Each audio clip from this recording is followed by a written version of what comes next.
right before the show, we found out Pete Rose died at 83. He's a MLB all-time hits leader. And there's a guy that from ESPN that I really want to hear you guys. I really want to hear his thoughts. So I'm gonna go ahead and play it, and then when we come back, I'm gonna talk about it and ask Gabe a couple questions. So let's hear this real quick. And his timing on the field as a player was impeccable. He was always in the right place at the right time. And yet, in retirement, he just could not help but do and say the wrong things enough times that got him into trouble and has kept him out of the Hall of Fame. It is a very unfortunate story.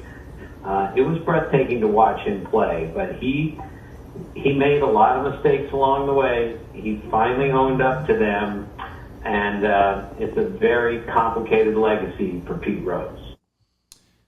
Yeah, well said. Complicated legacy is definitely the best way to put it. And before I get Gabe's thoughts, I do want to mention Charlie Hustle was the nickname for him, and he wasn't the most talented guy, I will say. 17-time All-Star, just paved the way for baseball. And the way I found out was the weirdest thing ever, by the way. I came home, and I turned on SportsCenter. I was like trying to see like who won the Mets-Braves game, right? And then Eduardo Perez, you know him. He's a play-by-play guy for ESPN. He's like in an interview with Jay Harris, and we're like, okay, like how do you feel about the Mets? Like how do you feel about them? They're dangerous or whatever. After he answers the question, he goes, well, I have some unfortunate breaking news here. My dad told me that Pete Rose died. So I'm like, that is the craziest thing. Like that is nuts for breaking news like that to come through. I couldn't believe how that broke. But what are your thoughts about Pete Rose being dead at 83? Oh, he lived a long life. You know, he went through past 80. That's great. You know, anytime you can get past the 80 mark when you're living is great. But as a big baseball fan, in general, like we said, he's a great player. He hit for contact. That was his main thing. He didn't have that many home runs. His power is not off the charts, but he hit for contact, and he had the heart to win. And he had the amazing work ethic to do what he had to go over the hump to win. And I feel like that puts him over the top of a lot of players, especially in that era. I mean, he won 3 World Series, 2 with Cincinnati, 1 with the Phils. So it just shows his work ethic is there.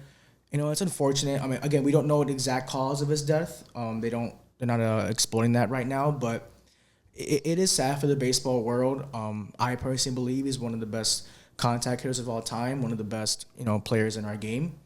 But like the Sot said, his actions off the field kind of cost him, in his time just being as a human prior with him playing baseball. So it's unfortunate, but what he did on the field, stands out.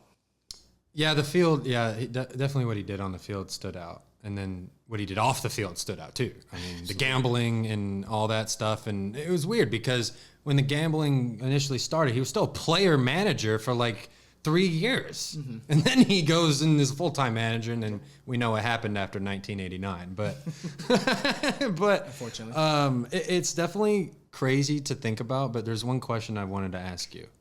So they banned him for life from baseball. You can't get in the Hall of Fame. Now that his life is over, is he a Hall of Famer? Well, personally, in my opinion, regarding the bans, yes, he should be in Hall of Fame, but just because he's dead is not going to change that. I was talking to one of my close coworkers, former coworkers, and we were talking about a big Reds fan, and we both agreed that if they put him in the Hall of Fame now, I think that's disrespect. Because it's showing that you had to wait for something tragic to happen to him to put him in the Hall of Fame. He should have done that when he was here. And, he admitted that he did what he was wrong. And the commissioners should have worked together throughout the time. Bud Selig, correct. So I was talking to my dad about this. Shout out to my dad. I know you're listening. He was saying like something like there were like rumors going around of like when Pete Rose dies, there's going to be like documents that come out about like the whole like gambling scandal or whatever. That's what I've been hearing. I don't know if that's true. I don't know if you can confirm those rumors or what. Honestly, I'm gonna be honest, I never heard that, but I wouldn't doubt that. I would feel like if that's the case, then they probably will reveal some things that we don't know. And I just think it's a little insulting to put him in. Like, okay, he died. I know that's how we are. Like, oh, some tragic happened. We got to give him the benefit of the doubt. I get that. But I feel like if that was the case, he should have put him in before. I mean, he should have been in. He should have been in. And there were also rumors that the MLB and Pete Rose were trying to cut a deal before he got the lifetime ban. It was like they were going to suspend him for a year. Like he came clean or whatever, and then it didn't happen that way. Yeah, it's a weird situation how that happened, but we'll see what happenens. I have a feeling they will. I mean, that would be so crazy. I feel like that'd be honestly wilder if they did it that way. That's what I'm saying. If they just put him in right now. No, I mean, it might take a minute, but still, like it's just the principle. Because he wanted to be in there when he was alive. Like he stated that multiple times. Right. What difference does it make that he's in it when he's dead? He doesn't know. Right. I mean, there's people in baseball that came back that have been way worse things. And we're not going to get into that, but there's way worse things to do than gamble. Oh yeah, I get that, and I just feel like the culture that we're in, the gambling is such this horrendous thing. I mean, it has its issues, but it's so put in our face now that it is. I mean, talk to me, baby.